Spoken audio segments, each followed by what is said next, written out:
Ladies and gentlemen, welcome to Vanadium Mysteries.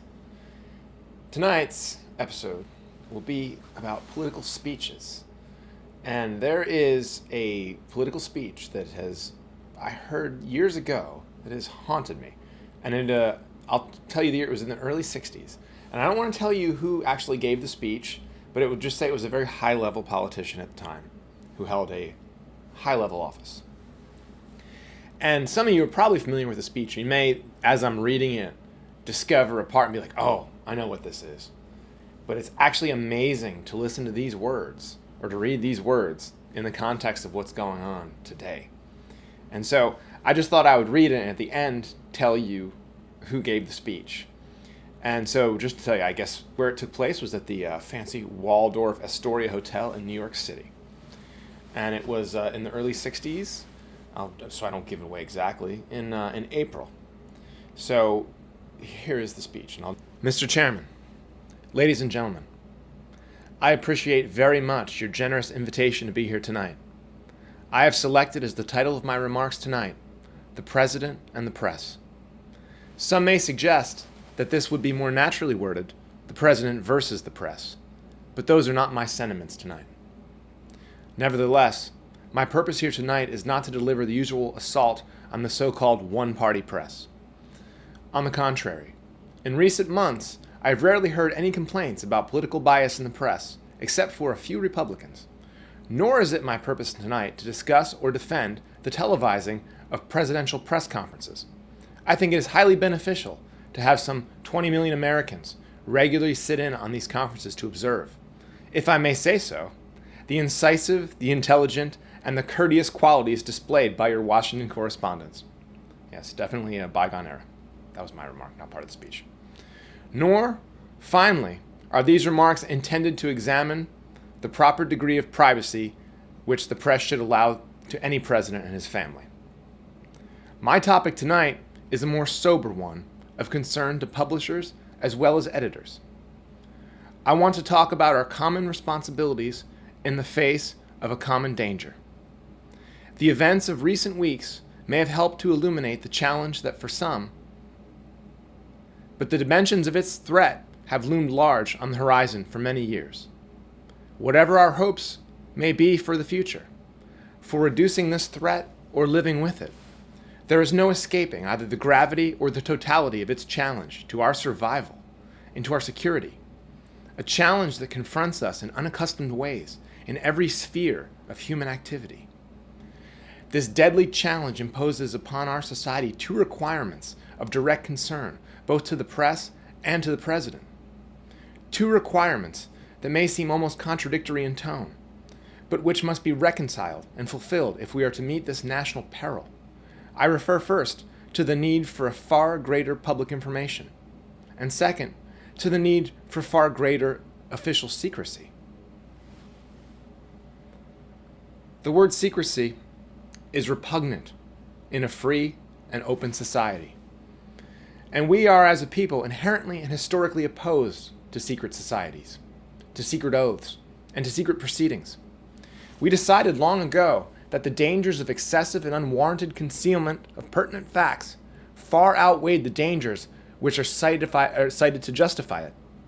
Even today, there is little value in opposing the threat of a closed society by imitating its arbitrary restrictions. Even today, there is little value in ensuring the survival of our nation if our traditions do not survive with it. And there is very grave danger that an unannounced need for increased security will be seized upon by those anxious to expand its meaning to the very limits of official censorship and concealment. That I do not intend to permit to the extent that it is in my control. And no official of my administration, whether his rank is high or low, civilian or military, should interpret my words here tonight as an excuse to censor the news, to stifle dissent, to cover up our mistakes, or to withhold from the press and the public the facts they deserve to know. But I ask every publisher, every editor, and every newsman in the nation to re-examine his own standards and to recognize the nature of our country's peril.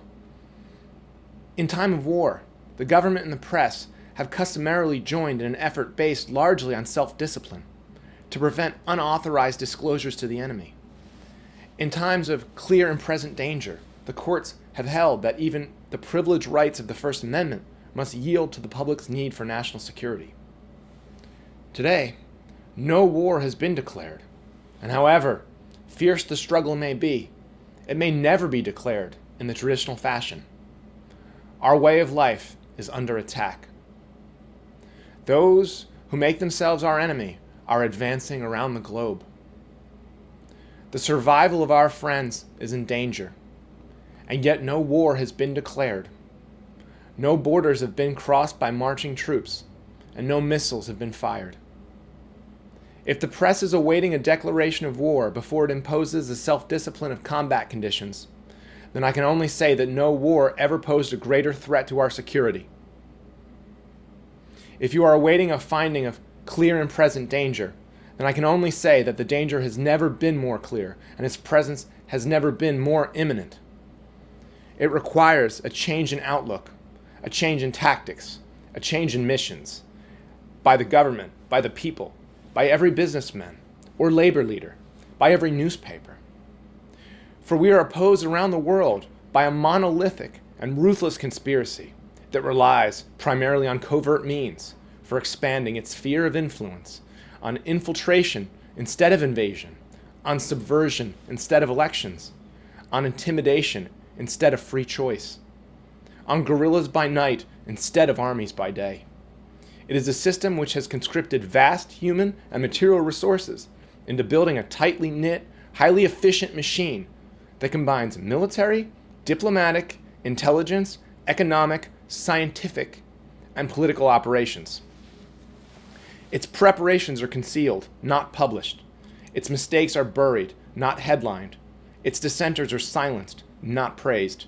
No expenditure is questioned. No rumor is printed. No secret is revealed. It conducts the Cold War, in short, with a wartime discipline no democracy would ever hope or wish to match.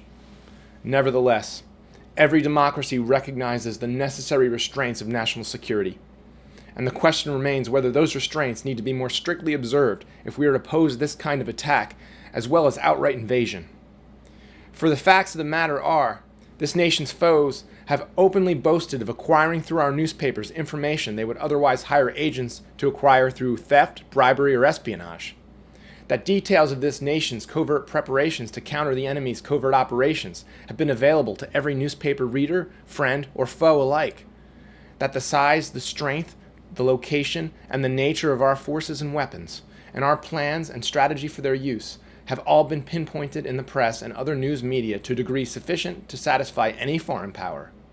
And that, at least in one case, the publication of details concerning a secret mechanism whereby satellites were followed, required its alteration at the expense of considerable time and money. The newspapers which printed these stories were loyal, patriotic, responsible, and well-meaning. Had we been engaged in open warfare, they undoubtedly would not have published such items. But in the absence of open warfare, they recognized only the tests of journalism and not the tests of national security. And my question tonight is whether additional tests should now be adopted. The question is for you alone to answer. No public official should answer it for you. No governmental plan should impose its restraints against your will. But I would be failing in my duty to the nation in considering all the responsibilities that we now bear and all the means at hand to meet those responsibilities, if I did not commend this problem to your attention and urge its thoughtful consideration. Perhaps there will be no recommendations. Perhaps there is no answer to the dilemma faced by a free and open society in a cold and secret war. In times of peace, any discussion of this subject and any action that results are both painful and without precedent. But this is a time of peace and peril, which knows no precedent in history. This administration intends to be candid about its errors. For a wise man once said, "An error does not become a mistake until you refuse to correct it." We intend to accept full responsibility for our errors, and we expect you to point them out when we miss them. Without debate, without criticism, no administration and no country can succeed, and no republic can survive. That is why the Athenian lawmaker Solon decreed it a crime for any citizen to shrink from controversy. And that is why our press was protected by the First Amendment, the only business in America that's specifically protected by the Constitution. Not primarily to amuse and entertain, not to emphasize the trivial and the sentimental, not simply to give the public what it wants, but to inform, to arouse, to reflect, to state our dangers and our opportunities, to indicate our crises and our choices, to lead, mold, educate, and sometimes even anger public opinion. So, the man who gave that speech was John F. Kennedy, and he did not live much longer after giving this speech. And I just have to say, even reading it again, I feel the sense of alarm in the words. April 27th, 1961, President John F. Kennedy, and he was talking to the press. And I think that there's a lot in that speech that feels like it's completely relevant. So it's secret societies, scary stuff. So I don't know what else to really say. I think John F. Kennedy really said it all with this speech, and I'm almost at a loss for words now. I kind of just after reading it, I can feel the sense of looming threat, the sense of that the sober reality of what a great and dangerous enemy is out there that opposes the way of life that we all enjoy. So on that sober note, thank you very much. This is Vanadium Mysteries.